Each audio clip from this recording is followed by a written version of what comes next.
Víme, že Renaultů je tady opravdu spousta. Tohle je vyloženě Renaultí zahrada. No, popojdeme dál.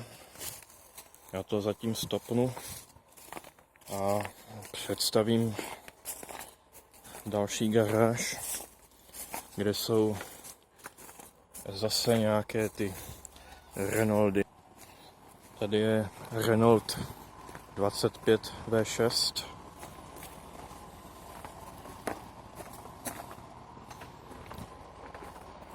Zde je Renault 5, první generace. Opravdu zajímavé místo. Tady je Renault 5 GTR, dvojková řada. Tady je těž Renault 5.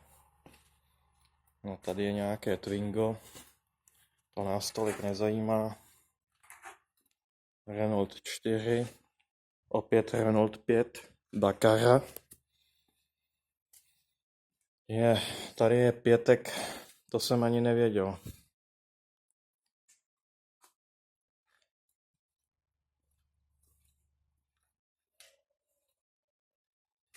A Renault Dauphine.